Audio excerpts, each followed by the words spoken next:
Bus101 students, I got a question for you guys. What would you do with $100,000? That's exactly what we're going to be thinking about in this week's chapter, this module's chapter about playing the stock market. We're going to think about how we could grow our money. We think about how Americans invest. The biggest sources of wealth Americans typically have are their homes, their cars, and their retirement. And where are most Americans' retirements? In the markets, in the stock markets, in the securities markets. We're going to be talking about why all that stuff is important. So although we're going to be talking theory, we're going to be talking about how this makes a big impact in your life personally, potentially, as we get into understanding how securities work.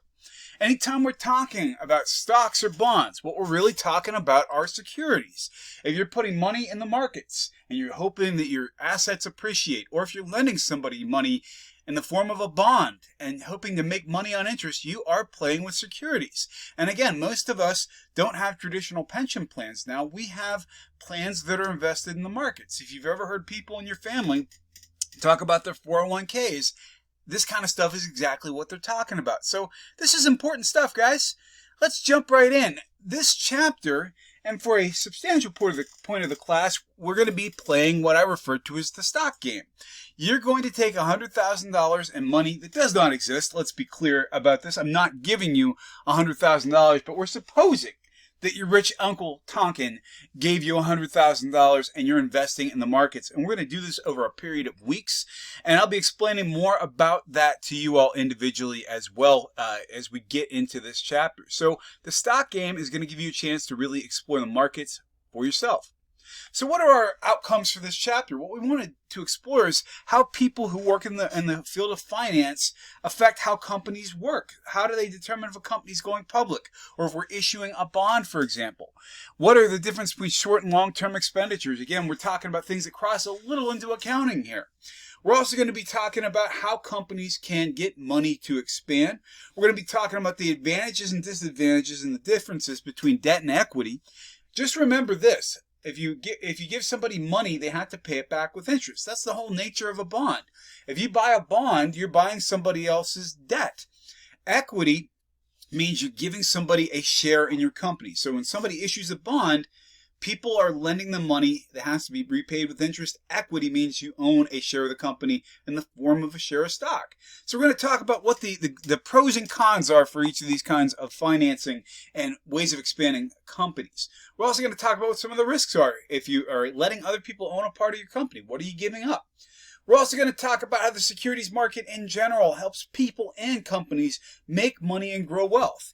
Nothing is guaranteed here, but there are different levels of risk that people are comfortable taking on. We're also going to talk about how different investors invest in these securities. Again, if you're talking stocks or bonds, you're talking about securities and how these markets are regulated. We're also going to be talking about some of the things that are going on in the markets these days. We all saw in the last period of time how people are trying to game the markets. Things like the whole GameStop, memeing the stock market, and that's something we'll be talking about as well.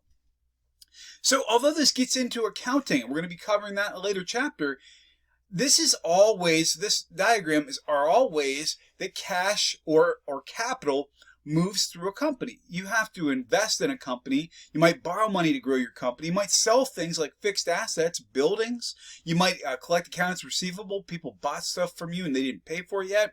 Or you may have flat out cash. If we have a kiosk in a mall, which is an increasingly uncommon thing, people are buying things and they're giving you cash for it. Well, that cash goes back out the door when you got to buy fixed assets. You got to buy factories. You got to pay dividends to shareholders. Although that's not a legal requirement, we'll talk more about that. You got to buy inventory. If you're selling products, if you're a retail store, you got to buy those from somebody. You got to buy components to make things. And finally, you got to pay the bills. And when we say pay the bills, the light bill, the gas, and the most expensive and complicated asset most companies have, you got to pay your people. So what are the roots of financial management? It basically means that you're trying to determine how to meet a company's goals and to manage the money accordingly. So you're thinking about how quickly your company wants to grow. You're thinking about, are you thinking long-term or short-term? But you got to think about daily operations as well. We think about a company like Amazon. Amazon is ruling the world. And I think at this point, it doesn't matter. When I record this lecture, I'll probably be saying the same things about Amazon. But they weren't always in that position. In fact, for the first decade Amazon was around, they were losing money. but people were still willing to invest because they were building infrastructures, technologies, and approaches that would ultimately make them a dominant player. So they still had revenue coming in. So what does a finance manager do? Somebody who plans basically tries to predict, well, this is how much money we'll be pulling in versus expenses. What that means is the less expensively you can make something, the more profit you can build in. We're also looking about how we're investing. If you're a company that's making great money right now, you may want to reinvest in your employees. You may want to reinvest in improving your facilities and your products. Otherwise, they get stale. A great example, and I apologize if I offend anybody who owns one of these vehicles, the Chrysler or Dodge minivan is pretty much the same vehicle you would have seen 10 years ago, and as a result, it's losing market share all the time. It's a less appealing vehicle for a number of reasons. Good companies redesign their vehicles more frequently. There's a reason why the F-150 that comes out in 2021 or 2022 looks different than the one that was made in 2010. You're revising your product and making it better. We also have to think, how are we going to raise this money to be able to grow our companies? Are you going to go with debt, which means you're borrowing money, or are you going to go with equity, which means you're letting somebody buy into your company? They have advantages and disadvantages. When we look at short term, we got to pay for things in the short term. For example, operating expenses. And that makes what we refer to as current assets. That means things like inventory. We can turn it over very quickly. Operating expenses help us to get things we need to run the company. Then we have cash management, which means you got to make sure you got enough money on hand to pay the bills. Dirty little secret is that many companies in the United States, during slow times of the year, are borrowing money to pay their employees. What's the biggest shopping season of the year in the United States? Well, it's Christmas, of course. And large retailers bank on up to 30% of their revenues for the year between November and January, which means in the slow times, you got to manage the money you have.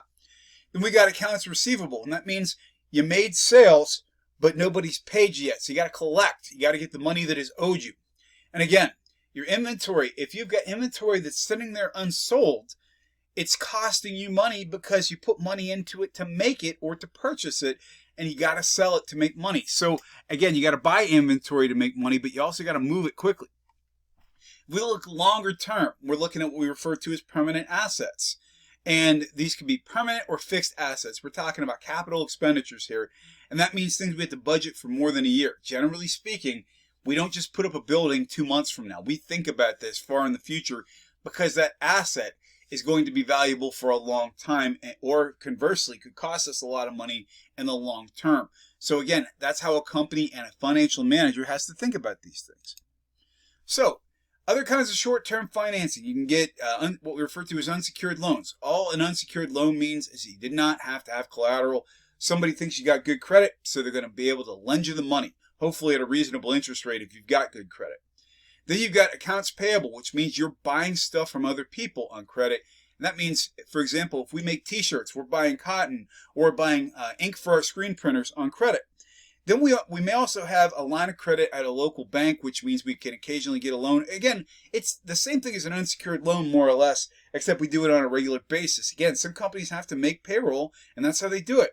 And then we get into what we refer to as commercial paper. What this means is that you get something for nothing in the short term, probably at a better interest rate than your bank can give you. We used to call these, it's a sexist term by today's standards, but gentlemen's agreements, meaning you might have a handshake and a very easily written IOU that says we'll pay you back when we have the resources. And that stuff still happens very commonly in small business today. Then we get into long-term financing, and this is how we build money into our budgets in the long term. This is the biggest part of what we're going to be talking about in this chapter. So chapter 16 is all about this stuff. It's all about how companies can expand. It's all about how you, as an individual, can grow your wealth. And I say that, I don't mean to sound like some sort of scam artist. I don't mean that at all. But in reality, the financial well-being of most Americans is tied to the markets. And you're going to understand that really well by the time we get done with this chapter, at least on a superficial basis. So we talked about the difference between short and long-term financing and expenses. We talk about why financial managers are so stressed all the time because they're managing the cash going in and out of a company. And we also know what's the motive. The motive to manage this stuff is so we can maximize our investments, and we can also have money in the bank for the lead times. So let's get into this stuff. So what's the difference between debt and equity financing? It's really fundamental. Anytime you hear somebody say, oh yeah, his money's wrapped up in bonds, In essence, that means you lent money to somebody and they got to pay it back with interest. That is debt financing. If we're a company and we borrow money to finance our expansion or to build a new factory, that is debt financing. Equity financing means you're allowing people to buy into your company through stock. Generally speaking, the more shares of stock you own, the more control you have over a company. Why? Because with every share of stock you own, you have a vote in company matters. You're voting with your wallet. These are the big differences, guys. That's why this stuff is important. So what are the big differences? If I decide as company A that I'm going to do debt financing, well, here's the good news for me. If I'm approved, I have good credit, I can get the money and I can use it however I want. The people who are lending the money, although they may want to ask me how I'm using it, once the money is mine, I can use it however I want. They don't really elicit any control over the company. The good part of this also is that debt is something you can budget for. I got a monthly payment I got to make on this stuff. And again, it's got a fixed term. It hits a maturity point at some point. And guys, what that means is at some point, we get to paying the loan off. And I apologize, you can't see this all that well. We're going to move that down just a little. Interest is tax deductible. So if you owe somebody money, you can have a tax deduction at the end of the year for the money you had to pay out in interest lending to somebody. That's an advantage. And equity financing, here's the difference. People who buy shares of stock in your company have control of your company to some extent. They can vote your board in. They can vote the management in. The board hires the management, but you're voting basically on every matter involved with the company. People who have stock in a company, it's not a legal obligation to pay them a dividend. What's a dividend? Let's say, for example, I own 100 shares of Amazon, as if I wish I owned 100 shares of Amazon. And Amazon is making money hand over fist. So they decide, you know what? We're going to give some of this profit back to the shareholders. That is called essentially paying out to your shareholders. You're paying out dividends. And there's no obligation for a company to do that. There's no legal obligation. You can reinvest the money if you want. But let's say, for example, I own 100 shares of stock in Amazon, and I'm not getting paid any dividends when the company's making money. How am I going to feel about that? I'm not going to be happy. And I'm probably going to be voting for a new board of directors who's going to be more focused on shareholders. That has been one of the driving factors that determines how modern businesses are run. If you're Uber or you're Lyft or you're a modern company, you are beholden to your shareholders. And again, the differences, let's just cover them again really quickly. Debt means you're lending a company money. Equity means you're buying in. If a company owes you money, they owe you on a bond, they have to pay you back with interest. That's legally required. If you own stock, a company is not required to pay you a dividend. If somebody lends you money and you have a bond that you owe them, the bondholder cannot control your company. A shareholder of stock can, however. And also, if you make money in the stock market, you pay dividends, guess what? You're going to pay taxes on that as well. Companies are taxed twice. They're taxed for their overall profits, and they're also taxed for the profit on their shares of stock at the end of the year. It's complicated. It's a lot of stuff to look at here at the same time. So here's some common speak. Again, the securities market is where people can buy any kinds of securities that they want to invest in, be they stocks, bonds, or other things like ETFs. We're going to talk all about those. Businesses can get money from stocks or bonds to grow their company, to buy inventory, to get bigger and badder. Individuals, however, can use these resources to grow their own personal wealth. For example, I work at St. Francis University. Our fund is called TIACREF, and every paycheck I put money into the markets through my 401k. My employer takes a deduction out of my paycheck, and they also match it for a certain percentage. That is my retirement plan. Most people in the United States are relying on the markets these days for their retirement. So again, the difference between equity and debt. Equity means if you are allowing somebody to buy into your company and giving them some control. Debt means you're borrowing money. It's not as complicated as people want to make it out to be. So who helps people who want to get into the markets? We have investment bankers, for example. If a company wants to get long-term financing and want to get a big loan, they go to an investment banker. You can also go to a stockbroker, and that means if you're somebody who wants to buy in to a company. You want to buy shares of stock, you can go to a stockbroker, or you can go to any online trading platform you enjoy using these days, such as Robinhood or Chase or whatever your trading platform of choice is. And that's why more amateur investors are getting involved in this, changing the shape of the markets, because the people running across the floor in the movies in Wall Street simply don't exist the way they did. I've been to the floor of Wall Street several times. It is a quiet place these days. Why? Because most trading is now electronic. It's not what it's portrayed to be in the movies. So how about some key terms here? If you ever watch CNBC and somebody is super excited because a company is going to have their initial public offering, their IPO, that's the one time, the initial public offering is when a company can sell stock directly to people who want to buy it. You can buy the stock through the markets directly from the company.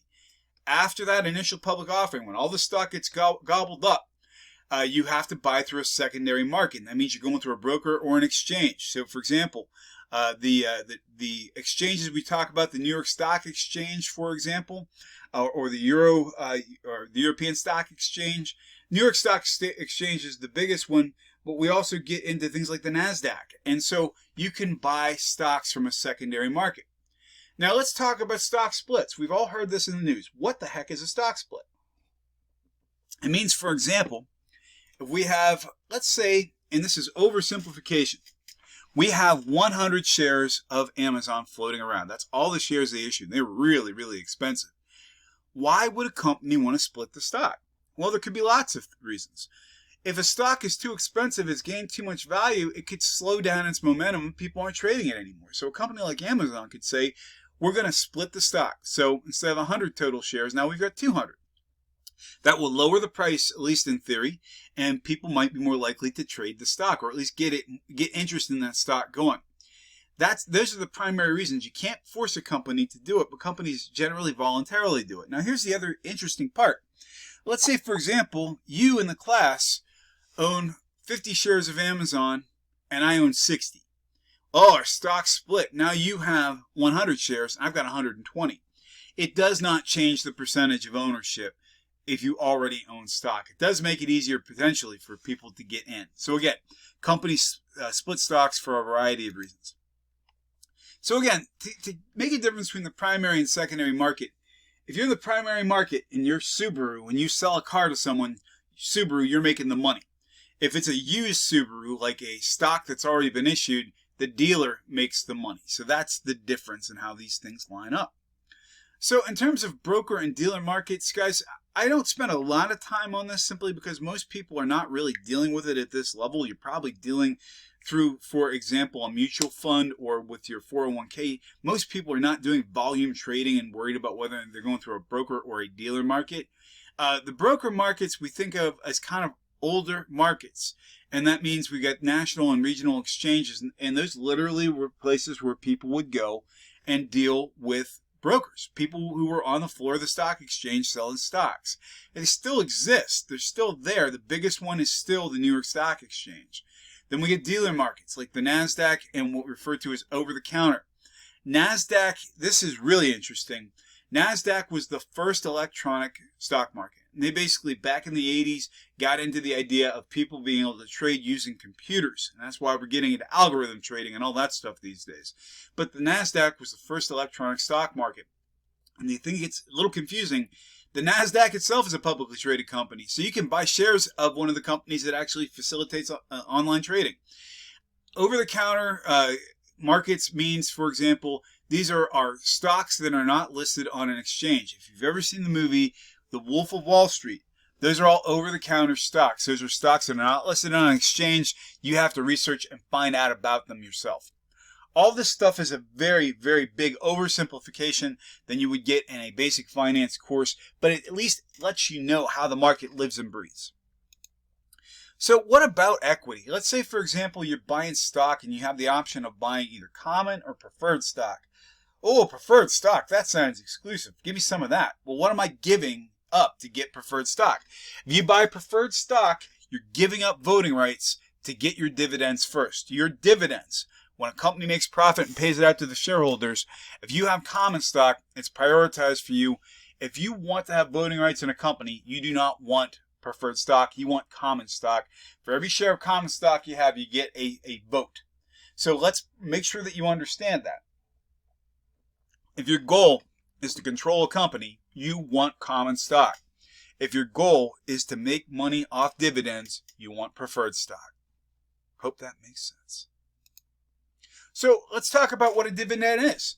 That means, for example, if your company is profitable, they may pay a per share dividend to you, meaning, okay, I own 100 shares of Planet Fitness and we made a profit, so we're going to share the profit with the shareholders. We're going to give them $2 a share.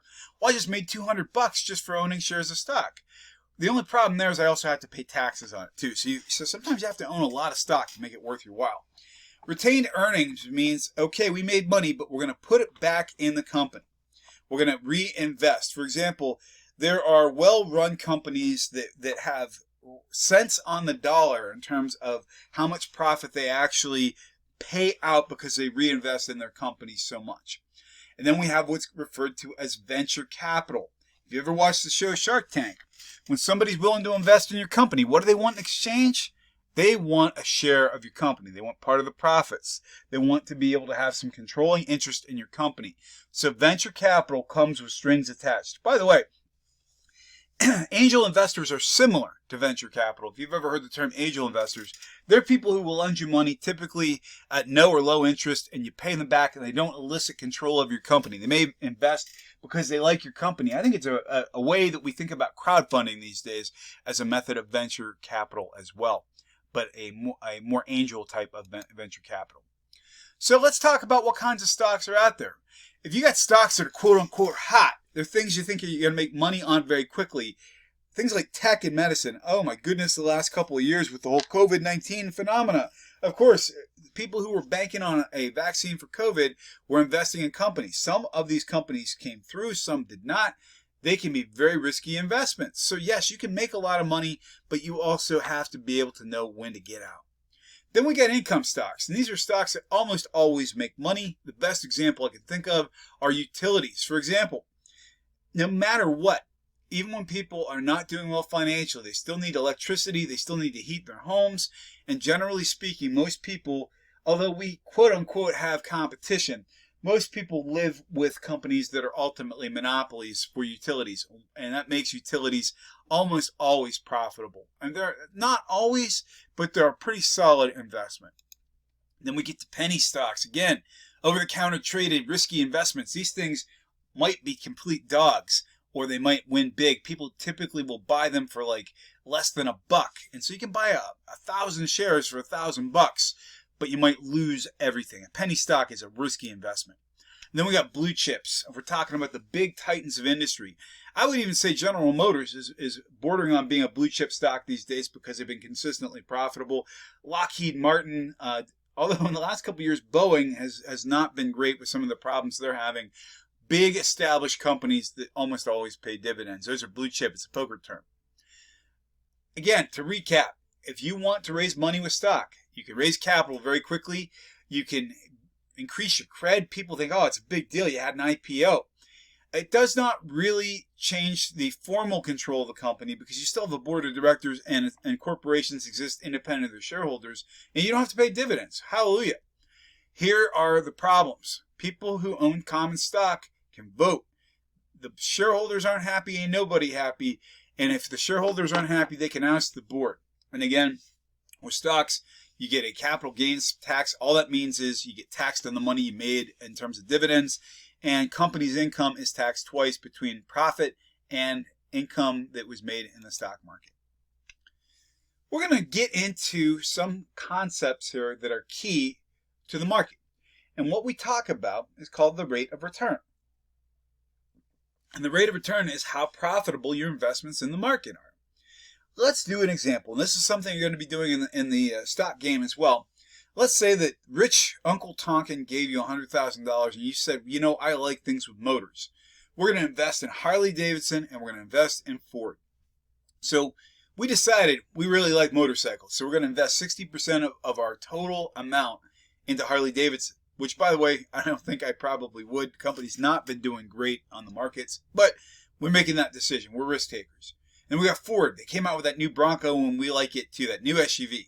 So we're putting 40% in. So the most we can invest in either company is laid out 60% of 100,000 is 60,000, 40% of 100,000 is 40,000. Here's where it gets tricky. You're never going to invest in the stock game the complete 100,000. You're saying, well, why is that? Here's why. Because you can't buy a partial share of stock. Stocks are almost always in numbers that make it an odd amount. This will make sense as we get through. So let's say, for example, we decide in October that we're buying Harley. Well, this worked out for us. Harley's selling for $50 a share at the close, at the end of the market day. And so at $50 a share, if we take $60,000 and divide it by 50, we can buy 1,200 shares. So we invested the whole $60,000 in. Good for us. And then Ford was trading for $9.50. So if we take 40,000 and divide by $9.50, it comes out to an odd decimal. But in reality, we have to stop it. We have to say, well, 950 means we're going to invest in 4,210 shares. We got some change left on the table, about $5 we didn't manage to spend, but we can't help it because we can't buy a partial share of stock. Here's the thing to remember. How much did we invest? Did we invest 100,000? We did not. We invested $99,995 total. Remember that, because when we get to our math for the rate of the return, we're going to have to use the correct numbers. Well, it's time to sell. And on Halloween, we made $3 a share on Harley. Amazing. So if we look back, when we bought those shares of stock, they were selling for $50. And in a month, went up $3. So we made $3 for every share. And we had 1,200 shares of stock. So if we take the $3 per share we made times the number of shares we bought, that means we made $3,600. Nice. What's our rate of return? Well, what we're going to do to determine that is take the amount of money we made and divide it by the amount we invested. So if we divide 3,600 by 60,000, we take it out to 4 decimals, then we can round it. We had a 6% rate of return. Not bad for 30 days. We did okay. Well, the picture's not so rosy over at Ford Motor Company. We sold on the 31st for $9.25. The problem is we bought at $9.50. So we lost 25 cents for every share we bought. And oh my. We bought 4,210 shares, so negative 0.25 times 4210 means we had a loss of $1,052.50. Not good, not what we wanted at all.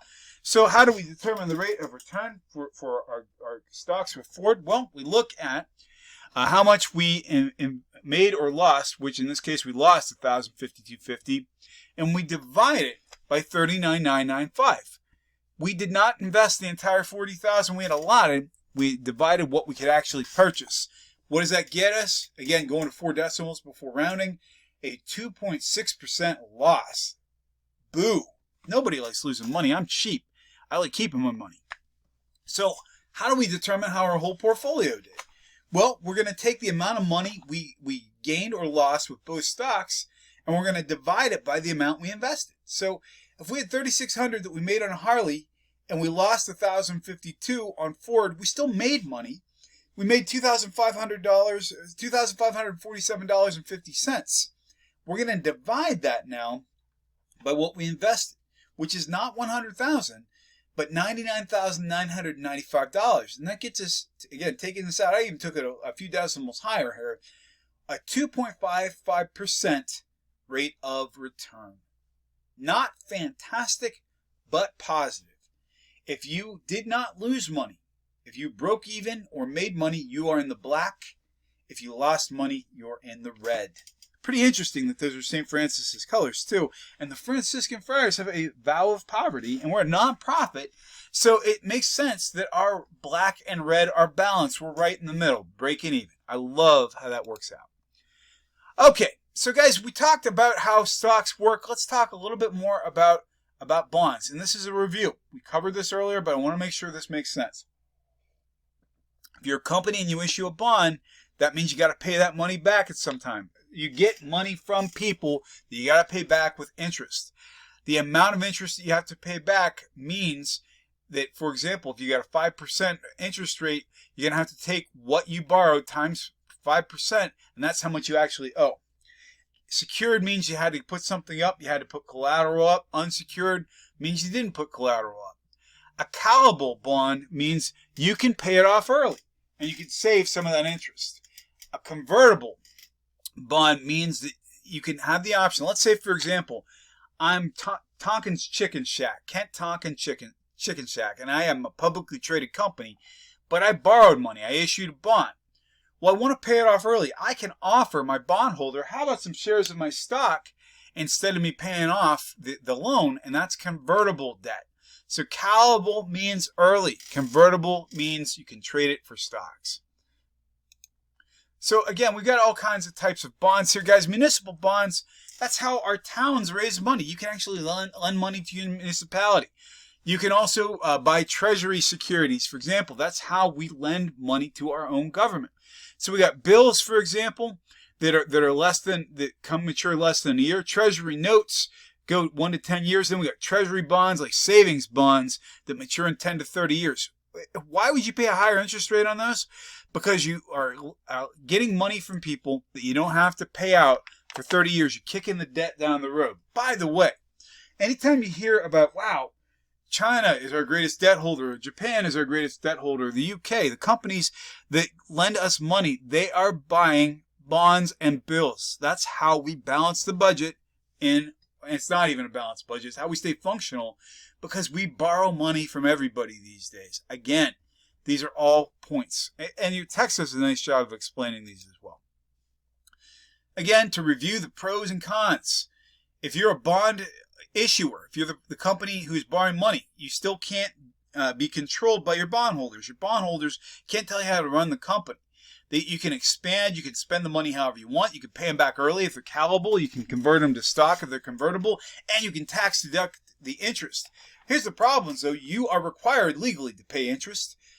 If we're talking about our balance sheet, a company having a lot of debt does not look good, and your constituents start wondering if your company's doing okay.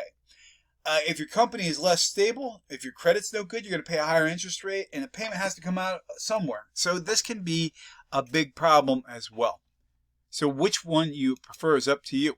So we talked about the differences between debt and equity. Just to remember, if you're getting into crowdfunding or angel investors or anybody who is investing in a company for a share of control, such as venture capitalists, those are equity forms of financing. And then debt, borrowing money, we're talking about bonds and notes. So when we start getting into bond ratings, we have companies all around the world, but Moody's and Standard & Poor's are the two big companies that rate the quality of debt. And here's what that means. Let's say, for example, I have never missed a payment. My company has great credit. Well, that means we might be a AAA prime quality investment bond. What does that mean? You can almost be guaranteed that the people who are going to buy this debt are going to get paid back. As you go lower and lower, the risk becomes higher for the investor and the interest rate gets higher as well. Why? Because you're paying people a premium to take on your debt. So again, we get down to BA or BB, depending if you're looking at Moody's or Standard & Poor's, we're talking about junk bonds. These are bonds that are risky investments. If you get less than that, you're getting into poor quality. It was one of those things. The United States, we a few years back during the financial crisis actually had our credit rating downgraded as a country from AAA to AA, and that was a big deal. Gladly, we're back up, I believe, at the time of publication to a AAA rating. Oh, well, here we go. Tonkin, you say, you told us we couldn't buy partial shares of stocks, and that is true. On the open market, the open exchange, you cannot buy partial shares of stocks, but there are ways. Oh, there are always ways, and we're going to talk about how it works. You might be asking, why is there a picture of somebody grinding meat on this slide? Stay with me because I'm going to explain some things. Mutual funds means, for example, you're giving somebody who knows the markets your money to invest for you. People who run mutual funds pull investors' money and invest in multiple and diverse forms of stocks. So, for example, if my mutual fund decides to invest in several big industries, tech, medicine, and maybe real estate, they're actually taking my money and they're buying whole shares of stocks, but they're pulling the investments of many people to buy those stocks. So technically, in a roundabout way, I'm sort of invested in multiple partial shares of stocks based on the percentage of money I'm putting in. We take it to the next level when we get to an ETF. An ETF means a company has pulled money and invested in a number of stocks, and they have repackaged them as what I refer to as investment sausage. What does that mean? Sausage is typically made from more than one meat. For example, classic Italian sausage sometimes has beef, veal, and maybe even some pork in it. They're all packaged like a delicious grillable, oh, my mouth's watering thinking about it, nice tender sausage in a bun. It's a wonderful thing to grill in the summertime. So you can have multiple kinds of meat in one package. If you take multiple stocks, grind them up, and repackage them into investment sausage, you've made an ETF. So you can buy shares in an ETF and invest in multiple shares of stocks. Then we also get into futures. The futures market, we're talking about things like energy. We're talking petroleum. That means you're making an obligation to buy a commodity at a later date. You're hoping that the commodity, for example, goes down in price so you can buy more of it and then you can resell it later. But if you make an obligation to invest in futures and the price goes up, for example, you could find yourself owing more money than what you're making. And again, these are concepts that we talk about a lot. So we talked a lot about the differences and advantages, but let's dive right in to our next section. Where does trading actually occur? Again, the biggest reason that the stock market movies no longer make a lot of sense is because it's just a concept whose time has passed in many ways. People are trading online. Now, you can go to an intermediary to trade online. For example, I have a Chase bank account and line of credit, so I do my trading through it so I can cash out and put my money back into my accounts. I can trade through an exchange. For example, even if I'm buying through Chase, Chase is still trading through an exchange. But it's all electronic at this point. There aren't many people who are running across the stock floor. There's a couple of older traders who are hanging on. But mark my words, the New York Stock Exchange at this point is largely symbolic. Where are we headed? Again, the dealer markets, electronic trading. And again, as we talked about the NASDAQ being the first electronic stock market, and I'll never remember this. I never do remember that that's the National Association of Securities Dealers Automated Quotation System. But again, that's the idea of electronic trading and finally over-the-counter trading. That means you've got to look it up and buy it. How do you read a stock statement or a security statement? Well, here's some things to be able to know what you're talking about. If we look here, for example, the previous close, that means the last day of trading, what was this security going for? In this we happen to be seeing, for example, this is Siegel Bryant Hamel Quality High Yield Fund Retail Class. So this is a security that's traded on the NASDAQ. We see that year to date, the rate of return has been negative, for example. We're covering the very basic things that you would need to read on a quotation. This is a high yield bond, so you're buying debt, for example.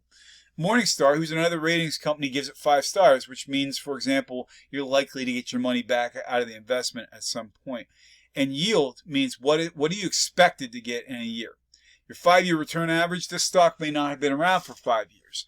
And again, those are all the basic things. We know, for example, from looking at this chart, that if we look at the last year in September, so we took a massive dip to where we are now whenever this particular image was taken. So the things to be concerned about: what is your closing price, the previous one? What's the year-to-date return? Is it a high-yield bond? What kind of security is it? What was the last dividend? This paid a dividend of 3 cents, for example, and the yield on this was 4.19%. That's how much you can expect to make if you keep it for a year. So there are different philosophies toward the markets. People who believe the markets are going gangbusters are bulls. Bears are people who believe the markets are going to go down or languish.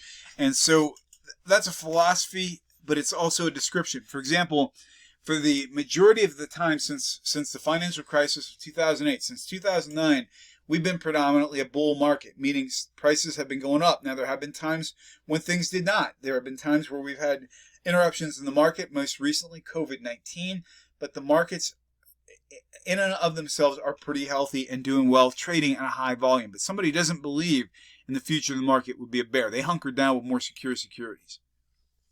Let's talk about some of these concepts. Again, we have risk, yield, duration, liquidity, and tax consequences, and they vary by security. So risk means how risky of an investment are you willing to get into? Generally speaking, the higher the risk, the higher the reward. Not always true, but if you're an early investor, you might get a stock really cheap. I wish I had been an early investor with Amazon. I was not, but that risk paid off for a lot of people. Yield. How much can you expect to make or lose in a year? And again, that includes how much you're making on interest and dividends. Interest if you have a bond, dividend if it's a stock. Duration. If I wanted to get my money back out of this investment, if I have a bond, it's a 10-year bond, for example, it's going to take me a decade to get my money back out. So how long do you expect to be in the market? If you had to today to get what you invested back out, how liquid is your investment? If you're in the stock market, especially if you're in a bull market, it might be pretty liquid. You can get it out pretty quickly. A bond or something you have to hold on to for 10 years, yeah, that's not very liquid.